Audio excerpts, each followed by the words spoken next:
पश्चिम बंगाल की राजनीति से इस वक्त एक बहुत बड़ी खबर सामने आ रही है। तृणमूल कांग्रेस का अभेद किला माना जाने वाला फाल्टा विधानसभा क्षेत्र ढह चुका है। फाल्टा उपचुनाव में बीजेपी ने वो कर दिखाया है जिसकी कल्पना शायद टीएमसी ने सपने में भी नहीं की थी। बीजेपी के उम्मीदवार देबांशु पांडा ने इस सीट पर एक तरफा कब्जा करते हुए 1 लाख से भी ज्यादा वोटों के ऐतिहासिक अंतर से बम्पर जीत हासिल की है। इस महाजीत के साथ ही पश्चिम बंगाल में अब भाजपा विधायकों का आंकड़ा बढ़कर 200 से ज्यादा हो गया है। आखिर कौन है देबांशु पांडा जिन्होंने ममता बनर्जी के गढ़ में कमल खिलाया है, आइए जानते हैं। नमस्कार, मैं हूं शिवानी दीक्षित और आप देख रहे हैं न्यूज़ 18 का डिजिटल प्लेटफॉर्म। फाल्टा विधानसभा सीट पर मिली ये जीत साधारण नहीं है। भाजपा के देबांशु पांडा ने अपने निकटतम प्रतिद्वंदी सीपीआई-एम के शंभुनाथ कुर्मी को चारों खाने चित कर दिया।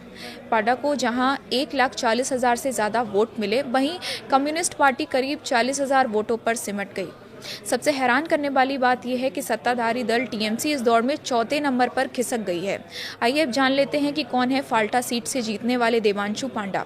दरअसल देबांशु पांडा पश्चिम बंगाल की फाल्टा विधानसभा सीट से भारतीय जनता पार्टी के उम्मीदवार हैं, जिन्होंने हाल ही में हुए उपचुनाव में बड़ी जीत दर्ज कर ली है। पेशे से देबांशु वकील हैं और राजनीति में आने से पहले वो लंबे समय तक कानूनी क्षेत्र में काम भी कर चुके हैं। उन्होंने कलकत्ता यूनिवर्सिटी से एलएलबी की पढ़ाई की है। रिपोर्ट्स के मुताबिक देबांशु पांडा करीब 46 वर्ष के हैं और बीजेपी के सक्रिय कार्यकर्ता के तौर पर संगठन से लंबे समय से जुड़े हुए हैं। राजनीति में उनकी एक अलग पहचान है, वो जमीन से जुड़े हैं और लगातार सक्रिय रहने वाले नेता हैं।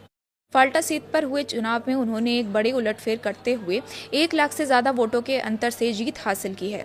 इस जीत के बाद वो पश्चिम बंगाल की राजनीति में तेजी से चर्चा में आ गए हैं। चुनाव परिणाम के बाद उन्होंने फाल्टा की जनता का आभार जताया और इसे बदलाव की शुरुआत बताया है। वहीं बीजेपी नेताओं ने भी इस जीत को राज्य की राजनीति में एक बड़ा संकेत माना है। साफ है कि फाल्टा के इस चुनावी नतीजे ने पश्चिम बंगाल की सियासत में एक नई हलचल पैदा कर दी है। एक वकील का जन नेता बनना और टीएमसी के गढ़ में 1 लाख से ज्यादा वोटों से जीत दर्ज करना, ये बताता है कि जमीन पर बदलाव की बयार अब बह रही है। अब देखना ये होगा कि देबांशु पांडा विधानसभा में फाल्टा की जनता की आवाज को कितनी मजबूती से उठा पाते हैं।